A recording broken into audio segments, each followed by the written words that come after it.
Você está sentado na cadeira mais poderosa e mais quente do mundo corporativo. O ano é 1993. Você não é um herói, você é o CEO da IBM. E o império que você comanda, uma empresa que definiu o século XX, está sangrando até a morte. Não é um sangramento pequeno, é uma hemorragia arterial. No início da década, a projeção de receita para 1990 era de 100 bilhões de dólares. A realidade, o caixa fechou em 68 bilhões.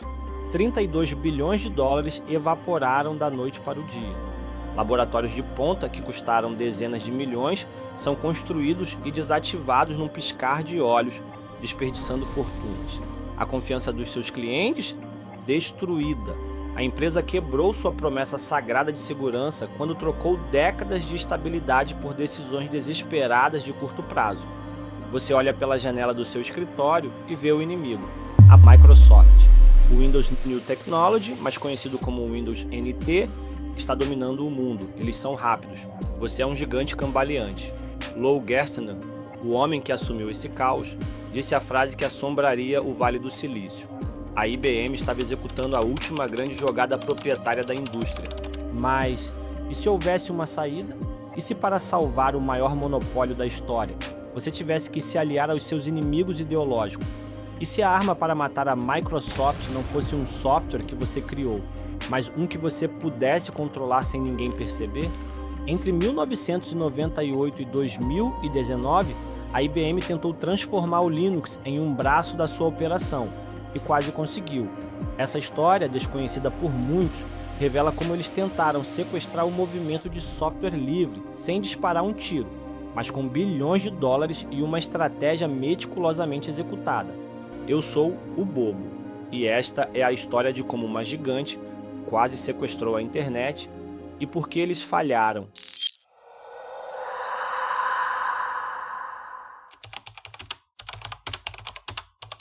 Para entender o crime, precisamos entender o motivo. Nos anos 80, a IBM era sinônimo de tecnologia corporativa, mas essa aura de invencibilidade começou a ruir com brutalidade. A arrogância tem um preço. Enquanto a IBM investia pesado em mainframes e soluções centralizadas, o mercado caminhava na direção oposta. Máquinas menores, baratas e conectadas em rede. A revolução dos microcomputadores atropelou a gigante azul.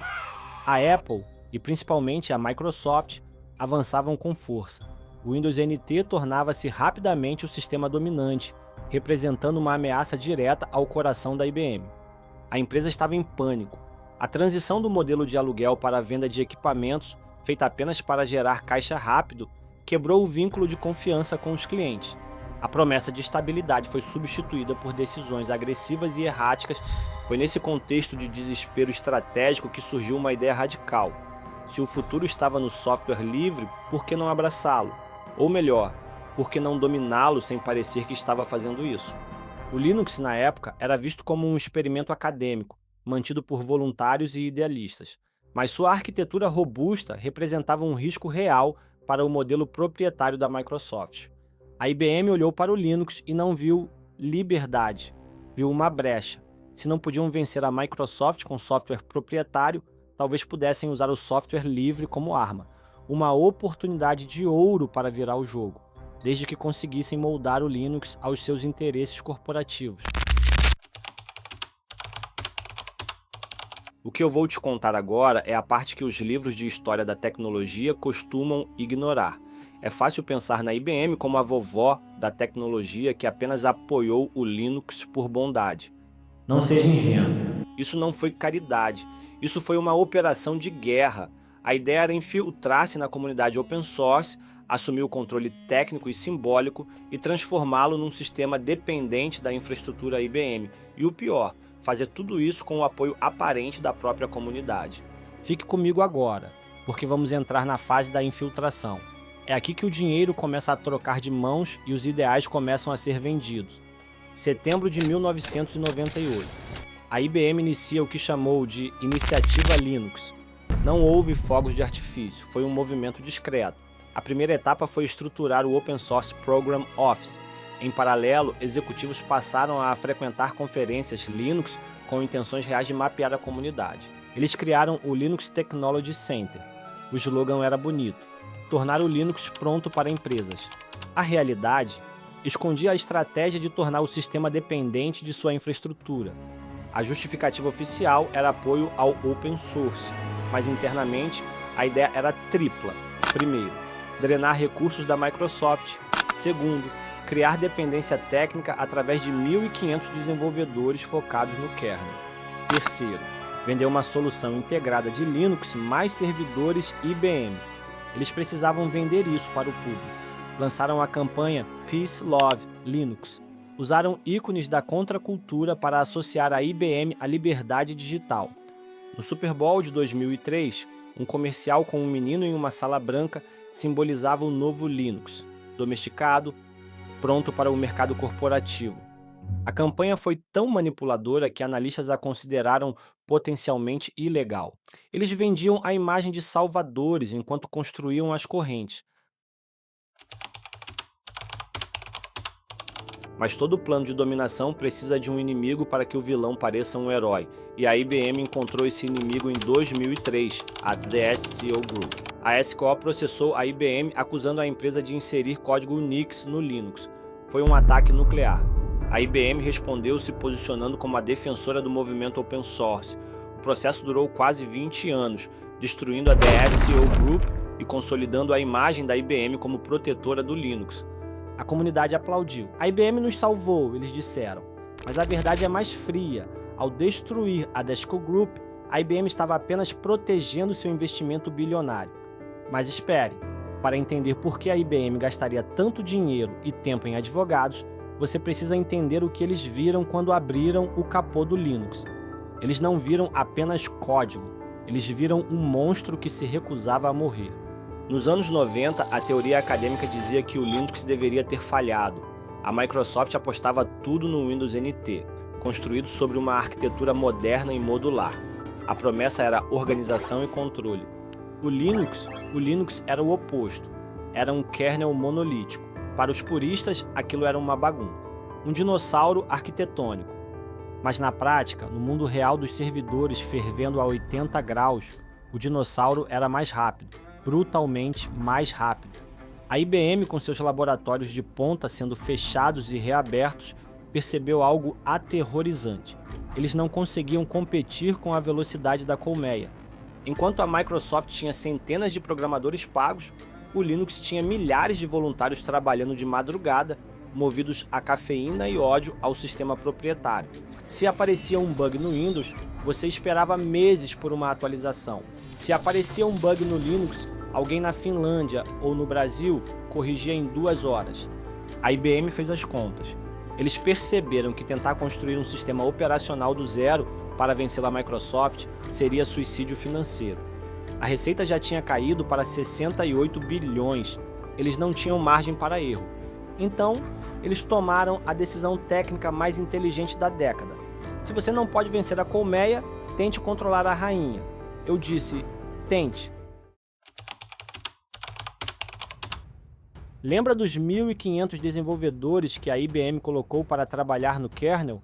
Eles não estavam ali apenas para escrever linhas de código. Estavam ali para transformar o caos em engenharia profissional.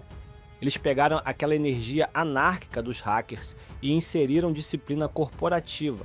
Eles garantiram que o Linux rodasse não apenas em PCs de estudantes, mas nos mainframes bancários da IBM. A IBM drenou os recursos da Microsoft, obrigando Bill Gates a competir contra algo que evoluía mais rápido que a própria biologia. O Linux se tornou imortal não porque era perfeito, mas porque a IBM garantiu que ele fosse a única opção viável para o mundo corporativo.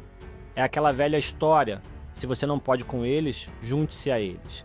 Lembre-se, essa era a última cartada da IBM, meticulosamente planejada. Nada do que está sendo feito aqui é caridade. E uma vez que eles dominaram a base técnica, estava na hora de comprar o castelo inteiro. Avance para 2018. A estratégia de longo prazo finalmente chega ao seu ápice. A IBM anuncia a compra da Red Hat. O preço? 34 bilhões de dólares. É uma das maiores apostas corporativas já vistas. Por que pagar 34 bilhões por uma empresa que vende software baseado em algo grátis? porque a essa altura a IBM já não vendia mais apenas hardware. O jogo agora era a nuvem híbrida. A IBM percebeu que seu barco estava afundando e viu no Linux o seu bot salva-vidas. Ao comprar a Red Hat, a IBM garantiu na prática: 1. Controle sobre o Linux corporativo.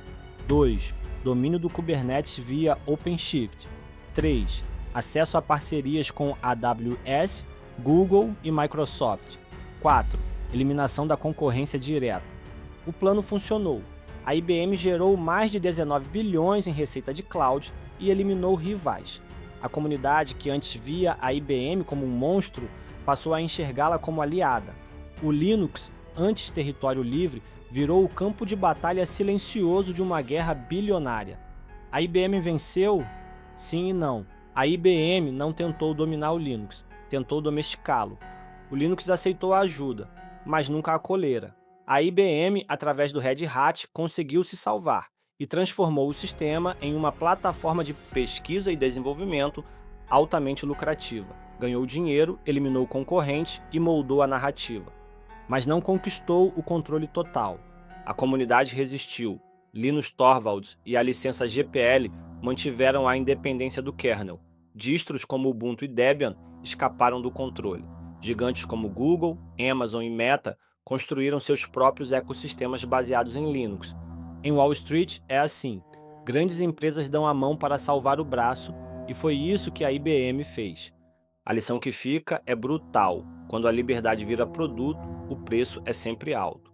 A próxima batalha não será pelo sistema operacional, mas pela IA e computação quântica, e a IBM já está lá.